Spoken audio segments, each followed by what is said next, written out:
pessoal, tudo bem? O vídeo de hoje é um vídeo um pouco mais tranquilo, vamos dizer assim. Ele não é um tema complexo. Na verdade é um vídeo mais pessoal, de um pensamento que está vindo recorrentemente desde que eu comecei a editar esses vídeos, a fazer os vídeos e a criar o canal. Vamos dizer assim, foi um processo de autoconhecimento. A questão é a seguinte: quando eu comecei a editar os vídeos, eu tinha uma ideia, eu ia ter um aprendizado, porque tudo que você faz na vida, você acaba tendo um aprendizado, seja ele qual for, inclusive questões negativas, onde você até passa a aprender muito mais do que nas questões positivas.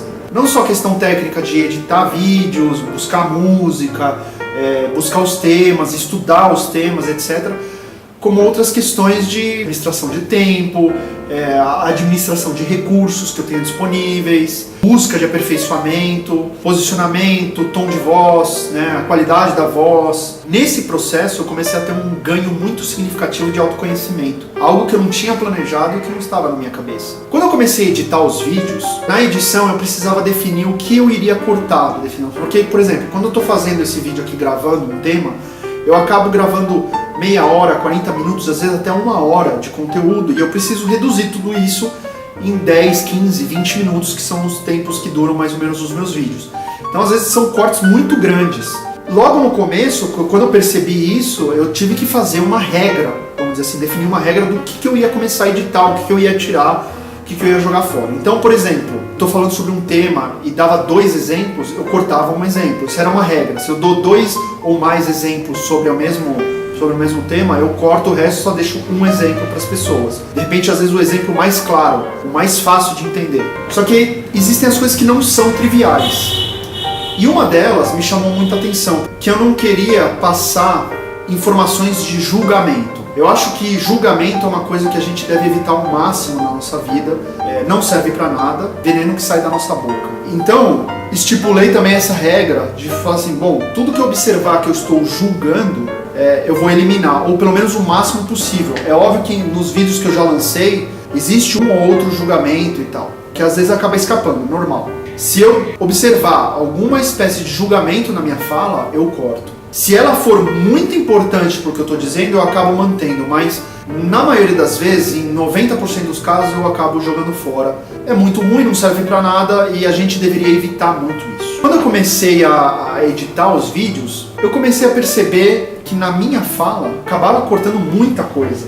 Assim, foi uma autocrítica que eu fiz na hora de editar os vídeos. Eu percebi isso por estar horas e horas vendo na tela. Quando você foca diretamente na sua fala e você começa a observar as coisas que você fala, obviamente você começa a encontrar as imperfeições, começa a encontrar um monte de outras questões. Afinal, somos humanos.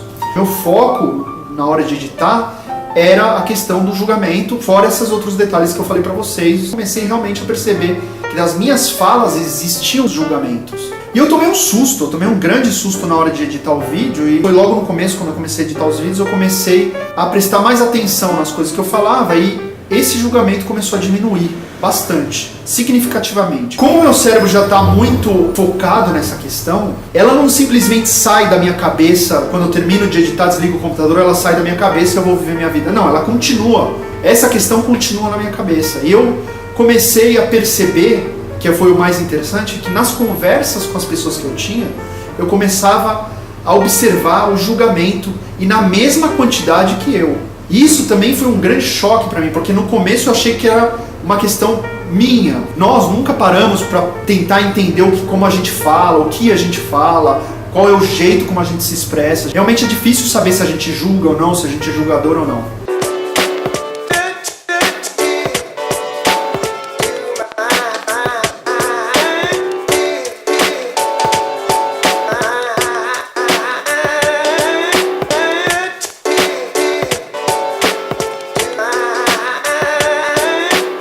A minha mente começou a meio que fazer a varredura nas falas das pessoas e eu comecei a perceber a quantidade expressiva de julgamento que tem na nossa fala. Nossa sociedade julga tudo e a todos 24 horas por dia. E talvez esteja nesse ponto a grande questão da nossa sociedade. Nós passamos a julgar tudo tão facilmente, e hoje com a internet nem se fala. A internet ela é um distanciador de realidade, ou seja, como você é você e a tela do seu computador ali, você tem aquela segurança confortável de poder se expressar. Só que na nossa fala é muito mais difícil da gente encontrar isso, e quando você está conversando com uma pessoa, você nem percebe, porque é como se nós estivéssemos todos dentro de um aquário, onde a água fosse o julgamento, por exemplo, né? A gente está inundado de julgamento, então a gente acaba não percebendo. É muito difícil de perceber. Se você fizer um esforço, que não é fácil, tá? Mas se você fizer um esforço de parar para pensar e refletir nas coisas que você fala no seu dia a dia, você vai entender do que eu estou falando. Bom, e só para finalizar o vídeo de hoje, eu vou comentar com vocês um livro que eu li há muito tempo atrás, né? E que foi muito revelador na época para mim. O livro se chama Os 4 Compromissos, do autor chamado Dom Miguel Ruiz. Esse livro ele é muito interessante porque assim, o autor desse livro ele é pertencente a uma tribo de índios. Ele conta, né, ele descreve esses 4 compromissos, essas 4 questões para fazer com que sua vida mude significativamente. O livro é muito bom. Eu não vou aqui entrar em detalhes sobre os 4, mas eu vou falar sobre o primeiro compromisso, que é de fato o mais importante. Ele, inclusive no livro ele fala isso, a questão do compromisso com as coisas que você fala. Esse compromisso não é novo, eu já havia lido isso em outros livros, principalmente livros de filosofia oculta, onde eles tocam muito nessa questão da fala. Os índios da tribo desse autor dizem que a fala, na verdade, é um feitiço, é um poder que nós temos e que a gente não tem a menor consciência disso. E ele dá um exemplo prático sobre essa questão de por que a nossa fala é um feitiço. O exemplo é o seguinte: você chega no seu trabalho e você olha aquela sua companheira de trabalho, aquela pessoa que senta ao seu lado, e você diz para ela naquele dia 3 singelas palavras: você está gorda. Quando você fala essas 3 simples palavras para essa sua companheira, você vai causar nela angústia, dor, raiva, né? Ela vai ficar muito brava com você. Pode ter chegado super feliz no trabalho, estando feliz por algum evento que aconteceu na vida dela, e você com simples 3 palavras pode alterar o humor dela para o resto do dia. Então isso, para esses índios, tem um significado muito forte. Você pode alterar o estado de uma pessoa no dia, ou pode mudar a vida dela, inclusive, com palavras. Com uma palavra amiga, com uma palavra companheira, por exemplo, com alguma coisa que ela estava esperando ouvir.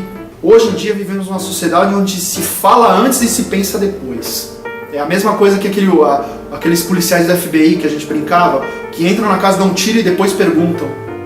A gente faz o mesmo com a fala, com o que a gente fala todos os dias. A gente não pensa mais para falar.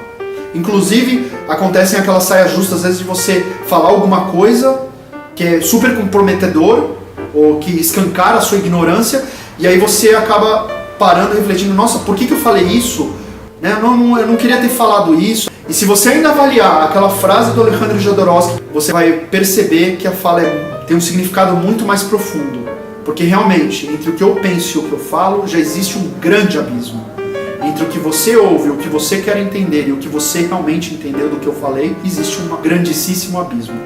Então a gente tem que começar a tomar mais cuidado com as coisas que a gente fala, ser mais ponderado e ter mais respeito por nossa fala, para não agredir os outros e falar mal dos outros, falar mal de um sistema, falar mal de um lado político. Esquerdopatas, os coxinhas de direita, estão só julgando o tempo todo. Como virou uma coisa comum, a gente acaba não percebendo.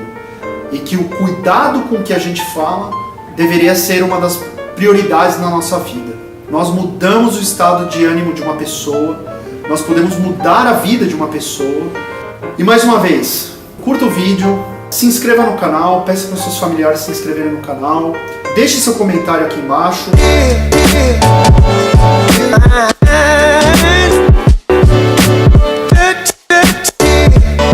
Inclusive eu gostaria muito de ouvir as pessoas que estão me vendo aí, o que elas já acham sobre esse tema, o que elas acharam sobre esse vídeo.